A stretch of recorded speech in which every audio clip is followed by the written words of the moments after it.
Hey there, and welcome to The Explainer. I am absolutely thrilled you're hanging out with me today because we're going to look at some of the hidden, kind of invisible mechanics that drive our daily lives. I mean, have you ever wondered why some prices just fluctuate wildly from week to week, while others literally stay put for years? Today, we're going way beyond the basic ideas of supply and demand to figure out exactly what controls the magnitude of those changes. We are going to map out the ripple effects of elasticity and market interventions, and I promise you, by the end of this explainer, you're going to look at every single price tag and policy debate through a completely different lens. Let's get into it. Okay, let's dive into this with a paradox that I'm sure we've all experienced. Why on earth does the price of gas change so much, jumping up and down constantly, but the price of your favorite candy bar stays the exact same for months or even years, right? We know that supply and demand set prices, but that doesn't really explain the how much part of the equation. Like, why do some markets react so dramatically to the tiniest little shifts, while others barely even budge? Well, to solve this mystery, we've got to understand a little concept called elasticity. Section 1. The consumer ripple demand. So, to understand our own behavior, we need to look at this core definition right here: price elasticity of demand. Now, remember the law of demand? Generally speaking, when a price goes up, the quantity demanded goes down. Pretty much common sense, right? But price elasticity measures exactly how sensitive buyers are to that change. In other words, if a price changes by just a little bit, does it have a massive effect on our buying habits, or kind of barely any effect at all? Basically, are we flexible or are we stuck? Let's look at two extremes to make this crystal clear. Take insulin, for example. This is an inelastic need. If you rely on insulin, a big price hike isn't going to stop you from buying it. You absolutely need it for your health, meaning your demand is inflexible. It's inelastic. You're going to absorb that cost because, well, you have to. Now contrast that with movie tickets. That's an elastic want.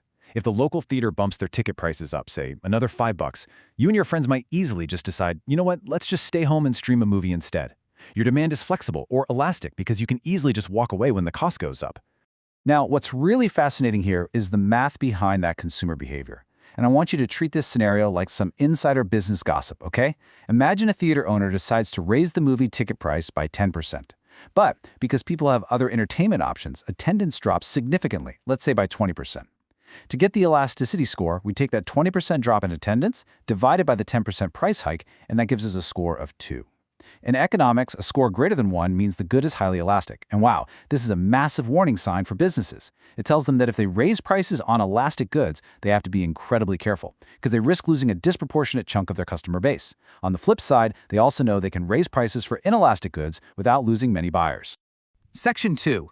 The producer ripple supply. So just like us consumers, producers actually have their own elasticity.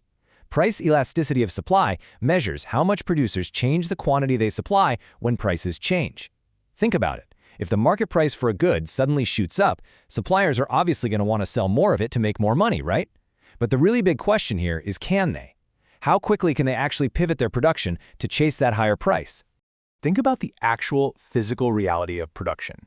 A farmer growing strawberries can react pretty quickly to a price jump. They might be able to dedicate more land or maybe utilize faster growing techniques for the next short season. Their supply is elastic. It can stretch. It can react fast. But look at a luxury yacht manufacturer. They cannot just magically flood the market with new yachts tomorrow, no matter how desperately billionaires want to buy them. It takes years of planning, highly specialized labor, and massive construction just to build one. So their supply is highly inelastic. They're literally physically constrained from reacting quickly to market price changes. So the absolutely crucial point here is that supply elasticity isn't just about what a business wants to do, it's about what they physically can do. And here are the key factors shaping that responsiveness. First up, the speed of production, just like we saw with the yacht example. Second is the ease of storing the good. If a good is highly perishable, think of something like fresh fish, its supply might be super inelastic in the short run. Fishermen can't just hoard it in a warehouse waiting for better prices, they have to sell it right now before it goes bad.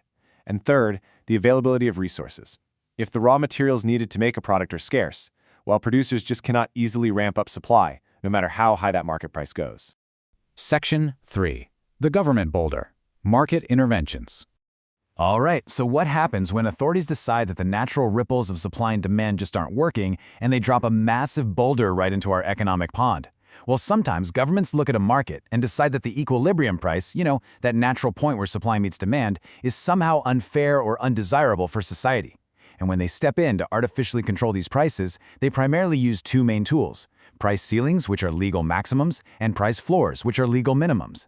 Let's take a look at how both of these mechanisms totally alter market behavior.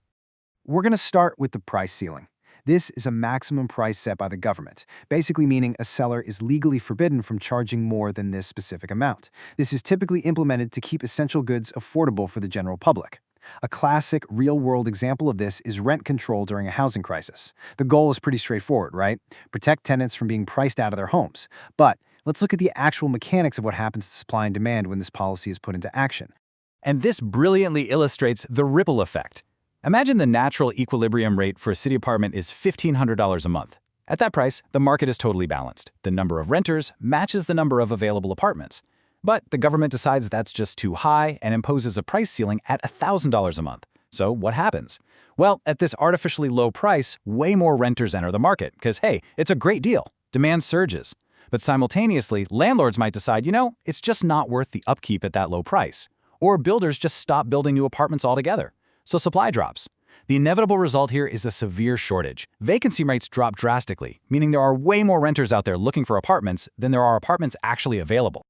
Now let's flip it and look at the inverse intervention, the price floor.